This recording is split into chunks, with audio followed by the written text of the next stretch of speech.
En la primera sesión fui expulsado. Así como he sido el más joven de mi generación, el primer doctor en derechos humanos, el primer puesto, etcétera, he sido el primer abogado que ha sido expulsado del Parlamento. También. Hasta en eso ha sido primero. Ese también es otro mérito, porque claro, ser expulsado por Sodoma y Gomorra, bueno, pues qué bien, ¿no? Ahora, si fuera expulsado por un parlamento, por el parlamento inglés, por el parlamento francés, bueno, ahí sí sería una cosa terrible. Entonces, expulsado por estos señores que representan 98% de desaprobación, para mí me tiene sin cuidado.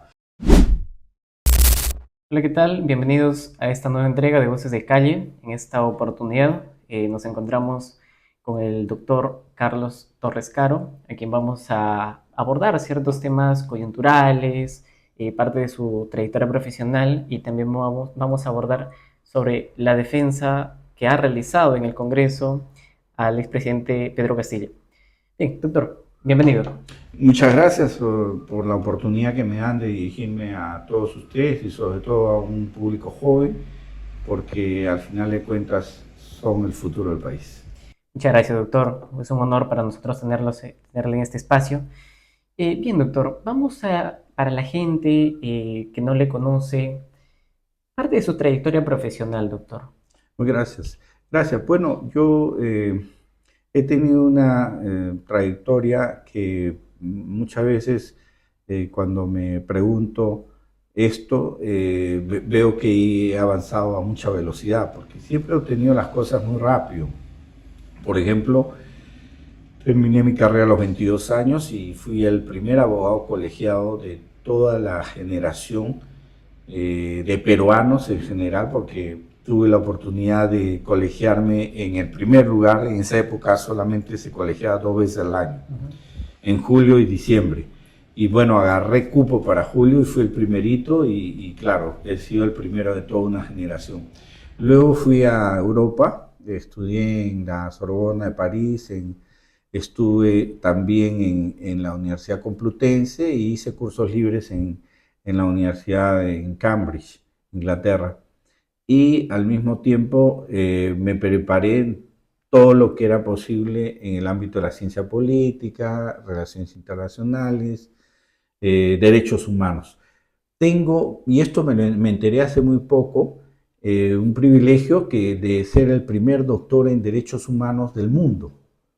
Ya, Es decir, el primer graduado del mundo en derechos humanos. Y esto es curioso, recién me tomé conocimiento hace unos años cuando estuve en Madrid, porque solo en la época que yo estudié la especialidad y el doctorado en derechos humanos, solo habían 2 universidades que expedían grados académicos de doctor en derechos humanos, y era la Universidad Complutense de Madrid y la Universidad de Berna en Suiza.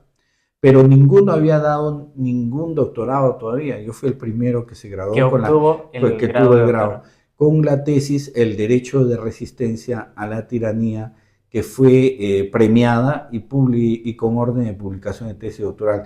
Me dieron la distinción de los máximos honores, que es cum laude, por la presentación de mi tesis doctoral, ¿no? Y es una tesis que hoy en día es un libro y que sirve de referencia en muchas universidades en Europa. Claro. También, doctor, usted ha sido fiscal en nuestro país. Efectivamente, he sido fiscal y también he tenido otro privilegio que la vida me ha dado, y es ser el fiscal más joven de la historia del Perú. ¿Por qué? Porque justo el año, yo era fiscal provincial, titular de Lima, entré en primer lugar del concurso de méritos, pero yo tenía 2 años y medio de fiscal provincial y se convocó un concurso nacional para cubrir plazas de fiscales superiores.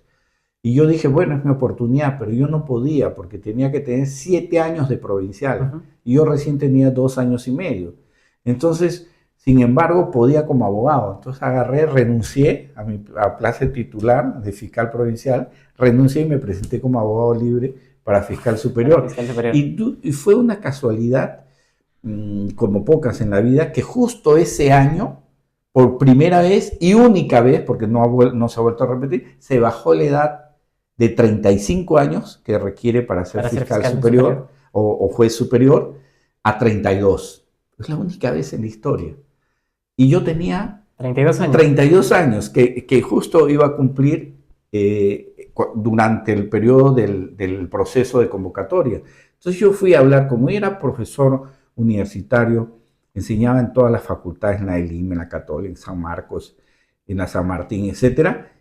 Tenía pues conocidos a todos mis colegas y muchos de ellos eran miembros del famoso Consejo Nacional de la Magistratura y les pregunté, ¿hay algún problema? Es que yo le pregunté al presidente, ¿no? Un día que me encontré en la sala de profesor, le digo, ¿y tú crees que no? Preséntate, tocayo. Me presenté, salí en el primer puesto de méritos y fui bien curioso. Por eso yo creo bastante en la suerte, porque en la vida, como decía Napoleón, hay quienes nacen con estrella y otros nacen estrellados, ¿no? Mire, yo he tenido mucha suerte porque el día que era, después de haber pasado todas las evaluaciones, llegaba el día último, que era sacar una balota con un tema y tenías que exponer sobre ese tema. Entonces, ese día yo estaba saliendo y eso volteo y veo unos libros de mi papá. Mi papá también ha sido abogado. Y entonces agarré el primero, así, agarré, que era la extradición. Dije, no he leído sobre la extradición. Leí, miré, cerré, a la hora que saco la boleta, la extradición.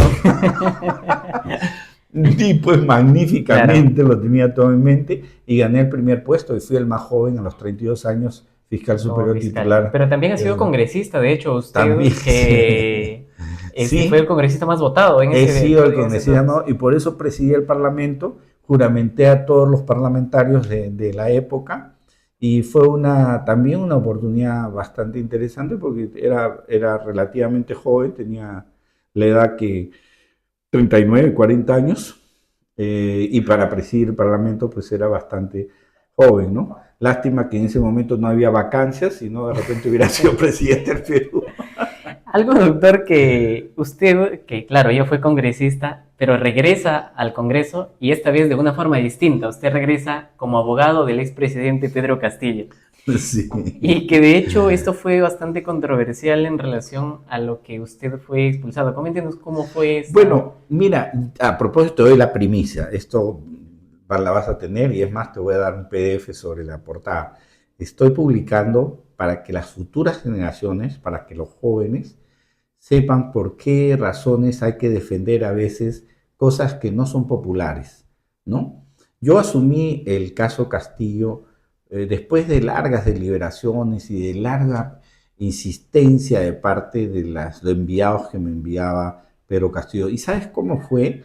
Yo estaba en la ciudad de Arequipa, porque el Colegio de Abogados de Arequipa me hacía miembro honorario, como 10 otros colegios me han hecho, y me daba la más alta distinción que a un jurista, que a un abogado le dan. En los colegios profesionales.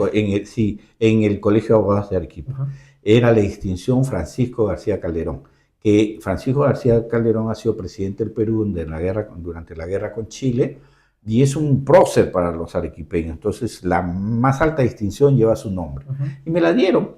Y yo me dirigí a un ambiente de juventud, chicos que se estaban colegiando, 100 muchachos, hombres y mujeres que asumían por fin la condición de abogados. Y di un discurso, como suelo darlo a la juventud, sobre la esperanza y la importancia de la defensa del derecho, que a la hora que terminó la ceremonia, salí y me abordaron grupos de personas que eran afines a Pedro Castillo y me dijeron, doctor, usted ha dicho que hay que defender a todos. Entonces le pedimos que defiendan a Pedro Castillo. Entonces yo me contra la pared, ¿no? Entonces yo ya, está bien, lo voy a defender. Regresé a Lima y fui a verlo a Barbadillo y entonces asumí su defensa porque, ¿qué pasa? Y esto ustedes lo van a entender porque conocen algo de derecho. El derecho no solamente es un tema de fondo, es un tema de forma, esencialmente de forma. Las formas son importantes, el derecho es solemne. Entonces, ¿qué pasa? Si tú a una persona la sacas del poder de una manera arbitraria, como fue lo que ocurrió con él, porque a él cuando lo vacaron, a él no se le dio el derecho de defensa, a él no se le dio el derecho de notificación, se vulneró el debido proceso. No solo eso, sino que la votación exigía 104 votos y ellos sacaron 112, igual lo votaron. Es decir, de legalidad. hicieron mal las cosas. Entonces, en el Perú y en cualquier sistema que se respete de Estado de Derecho, no se puede construir derecho sobre la base de la violación del derecho. Es decir, si tú violas el derecho, tú no me puedes sacar, ahora vamos a procesarte. Claro, exacto. No, porque ya violaste todo. Entonces yo fui a defender eso al Parlamento. Señores, si ustedes han violentado el derecho, ustedes no pueden ahora inhabilitar a este señor, porque ustedes, sobre la base de la violación del derecho, no pueden construir derecho. Claro. Y les dije, si ustedes votan a favor de la inhabilitación, ustedes estarían haciendo una infracción constitucional. Y si hacen una infracción constitucional, en unos meses van a ser ustedes los que van a estar acusados. Se asustaron algunos, cambiaron su voto y al final fue ganadora mi propuesta. Pero eso ocurrió en la segunda sesión. En la primera sesión fui expulsado. Yo tengo, así como he sido el más joven de mi generación, el primer doctor en derechos humanos, el primer puesto, etcétera, he sido el primer abogado que ha sido expulsado del Parlamento. Ese también es otro mérito, porque claro, ser expulsado por Sodoma y Gomorra, bueno, pues qué bien, ¿no? Ahora, si fuera expulsado por un parlamento, por el parlamento inglés, por el parlamento francés, bueno, ahí sí sería una cosa terrible. Entonces, expulsado por estos señores que representan 98% de desaprobación, para mí me tiene sin cuidado. El hecho es que, ¿por qué me expulsaron? Y esto es importante, porque yo voy a proferir dos palabras y no vayan a pensar que es una grosería, tampoco es un insulto, tampoco es excederme, un exabrupto. Es un peruanismo coloquial, porque hablando huevadas no es un insulto, no es una grosería. Ustedes pueden buscarlo en la RAE si quieren. Es un peruanismo coloquial, es decir, es una forma que tenemos los peruanos de hablar para decir, no digas tonterías, no hagas chistes, no digas naderías. Claro. Y yo lo que les dije a ellos, señores, estos entreteniendo a la gente, ¿cómo lo hacen? Hablando huevadas. Y ustedes, hablando huevadas, nos dan tristeza, ¿no? Y se molestaron. Y lo expulsaron. Y me expulsaron del Parlamento. Doctor, algo que también vamos a abordar está relacionado que sea en estos últimos días, tema de coyuntura, lo que pasó este miércoles, ¿no? Muchos se cuestionan de que si realmente en este caso lo que procedía era la vacancia o procedía la censura al presidente encargado, José Gerí. Desde su punto de vista, doctor, ¿es correcto lo que han hecho Mire, yo quiero darles un mensaje primero. Lo que hagas, hazlo bien, ¿de acuerdo? Incluso si haces algo mal, hazlo bien, si no quieres las consecuencias. Pero lo que hagas, hazlo bien. Entonces yo he escrito un libro que se llama Las 13 Constituciones del Perú. Es el mayor tratado. ¿Por qué hago colación a esto? Porque las 13 Constituciones del Perú en 200 años de vida republicana es el mayor tratado que se ha hecho en materia constitucional en los 200 años de vida republicana. Mira lo que estoy diciendo, ¿ah? Repito, por si no han captado bien los que nos escuchan. Es el más importante tratado que se ha hecho en toda nuestra historia constitucional. Mira, yo me arriesgo a que alguien me diga lo contrario. Entonces, en este libro, donde se hace un estudio minucioso de cada una de las constituciones que ha tenido el Perú, yo te puedo decir que aquí correspondía la vacancia. O sea, ¿por qué la vacancia? Porque desde el momento en que por sucesión constitucional tú asumes la presidencia de la República, tú ya tienes todas las facultades de un jefe de Estado. Por consiguiente, ya no eres parte del Parlamento, ya eres presidente de la República. Y si te quieren sacar, tienen que hacerlo mediante la medida de la vacancia, 87 votos, y no mediante la medida de la censura, que es para cualquier, digamos, para cualquier congresista o presidente del Congreso, lo que fuera. Entonces, ahí ellos han cometido una infracción constitucional, porque han ido contra la Constitución. La Constitución es clara. O sea, por sucesión constitucional tú eres presidente. Él no es presidente porque lo eligió el Parlamento, es por sucesión constitucional que está prevista en nuestra Doctor, Carta. y a partir de lo último que ha señalado, ¿José Gerí debería regresar al Parlamento como congresista a continuar con sus funciones o ya no? No, sí le corresponde. Sí le corresponde porque en nuestro sistema la función de congresista es irrenunciable. O sea, no te pueden, o sea, no hay forma de que te vayas del Parlamento excepto que te expulsen del Parlamento, ¿no? En este caso, a él no lo han expulsado del Parlamento, a él lo han expulsado de la presidencia, pero no del Parlamento. Él continúa en sus funciones de parlamentario, pero claro, fue un craso error el haberlo elegido, ¿no? Porque una persona que ya tiene los antecedentes que él tenía, es decir, él ya había una persona que le había dicho en su cara, le había dicho que le había dado dinero a cambio de un tema de presupuesto. Y había una señorita que lo estaba acusando de violación. Entonces, claro, es verdad, se lo archivaron el día que fue elegido presidente, casualidad, ¿no? Pero el tema es que no debieron elegirlo porque no tenían las condiciones para ejercer la más alta magistratura, como este otro señor que acaban de elegir. Este señor, mire para que veas cómo somos extremos los peruanos. Pasamos de un jovencito a un hombre ya mayor, ¿no? O sea, pasamos de un chibolo, pasamos a... Claro, y que de hecho, doctor, que también tiene investigaciones y que justamente el primer día que asume la presidencia es citado para un juicio oral. Es impresionante, o sea, lo que ocurre en nuestro país, ¿no? Porque este señor fue destituido, expulsado del Colegio de Abogados de Lambayeque. O sea, lo votaron por ladrón, porque se había llevado dinero de las arcas del colegio.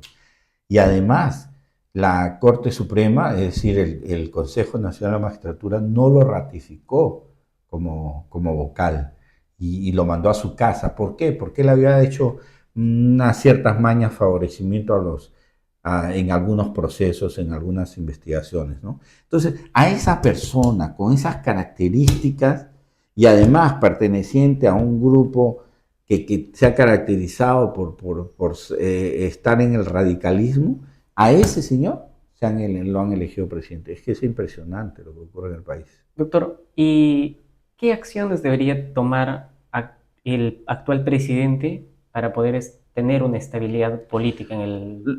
Lo fundamental es el tema de la seguridad y una transición calmada, en pausa, para que hayan unas justas elecciones, para que no hayan sobresaltos. El tema es que él es un presidente de transición.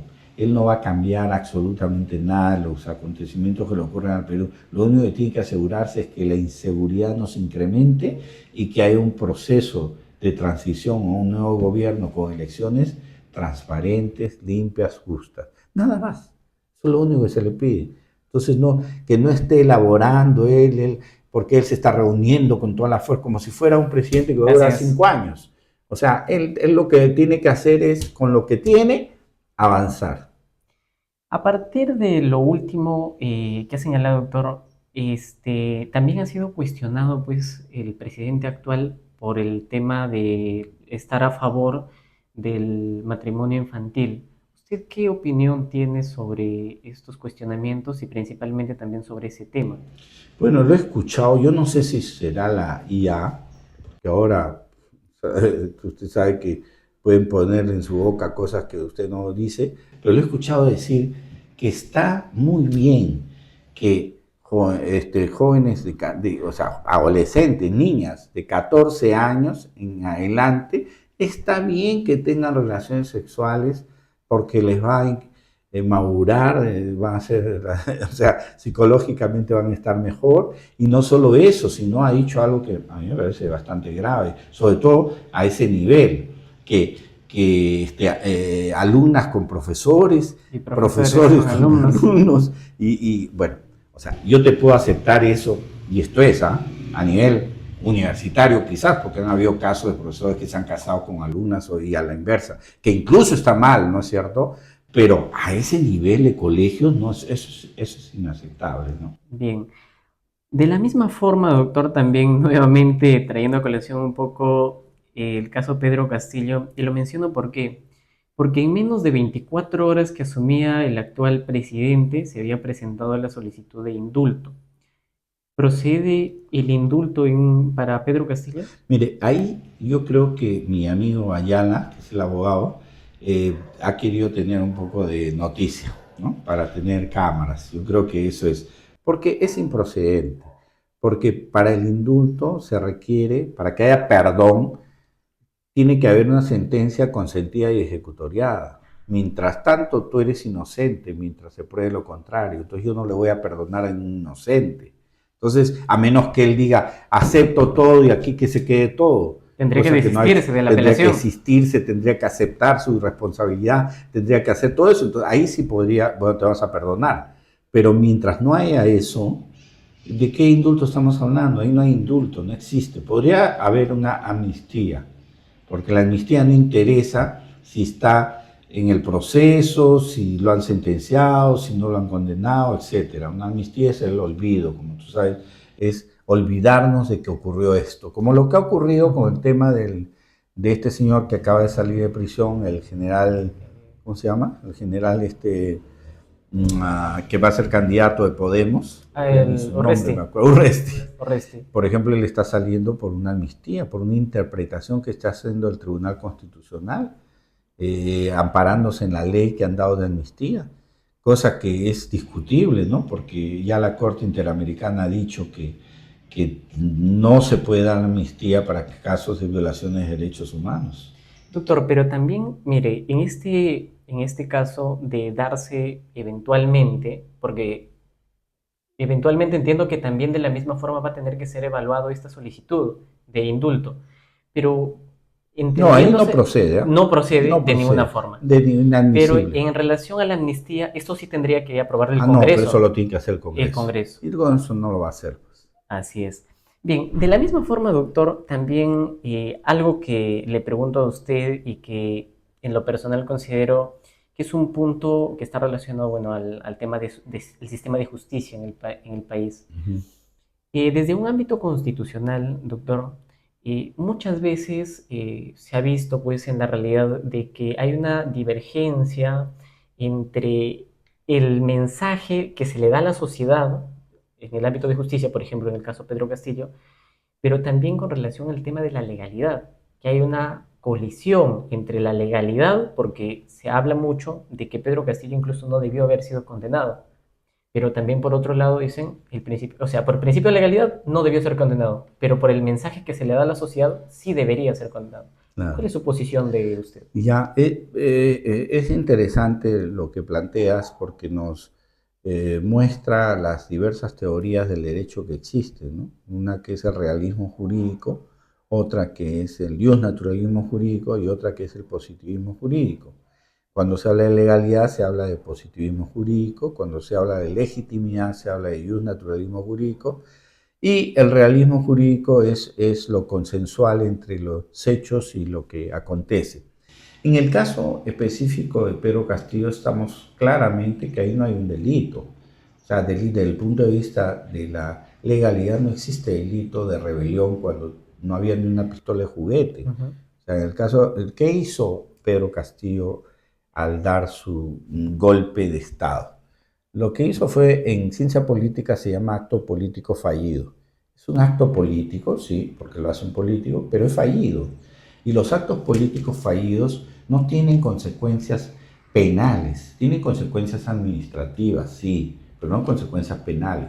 ¿Qué es lo que la sanción que le correspondía al señor Castillo? Es la vacancia y la inhabilitación. Eso le correspondía. Pero si tú haces mal el procedimiento, entonces ya no le corresponde ni la vacancia ni la inhabilitación. Por eso gané en el Parlamento. Por eso al final mi defensa fue victoriosa, porque por primera vez en la historia un presidente no lo inhabilitan en sede parlamentaria. Eso es un logro inmenso, es un caso único el de Pedro Castillo. Pero estamos hablando de delitos que no le conciernen. ¿Qué le correspondía? La vacancia, pero bien hecha, no Claro. como le hicieron. Doctor, Se habla sobre la reforma del sistema de justicia en el Perú. ¿Qué lo ve viable esta reforma? Es urgente. Yo si llego al Senado, y ya ustedes serán de repente ya abogados, los convocaré también porque hay que hacer un cambio en la justicia. No puede ser, comenzando que no hay una política de Estado en materia criminal.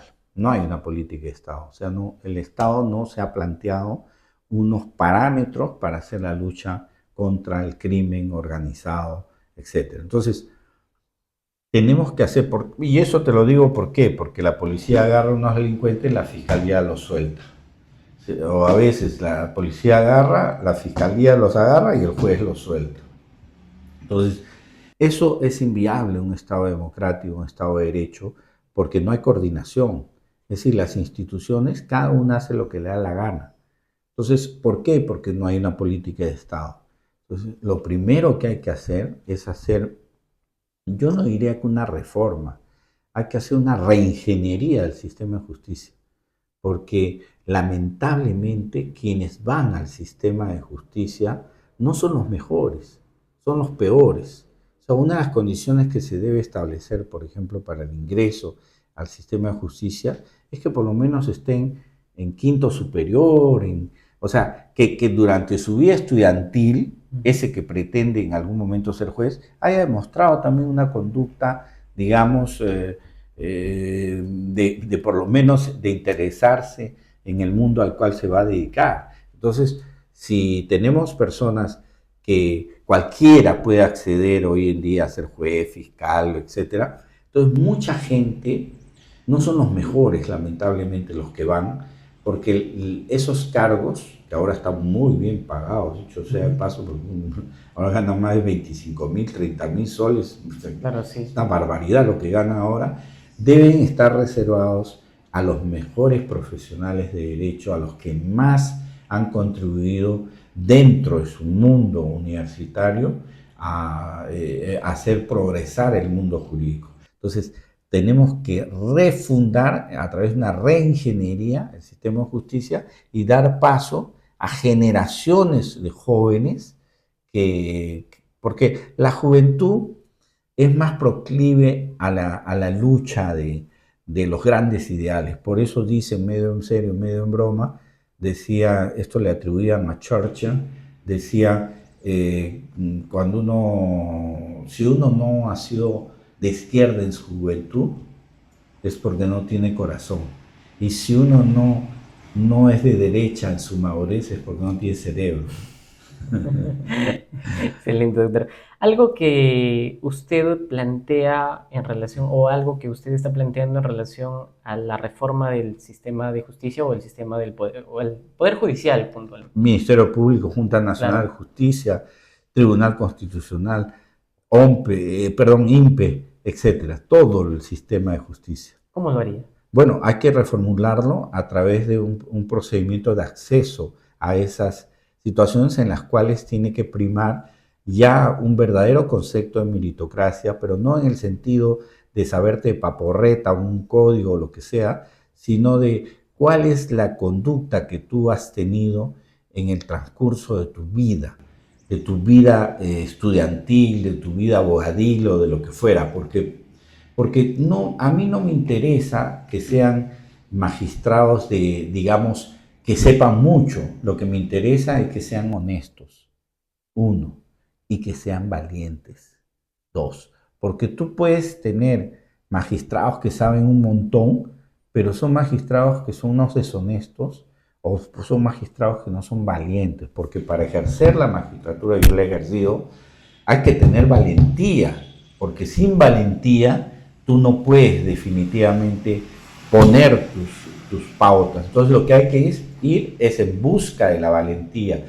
En los griegos, en Ética Nicómaco, el gran Aristóteles decía que existía un factor X que tenían algunos seres humanos.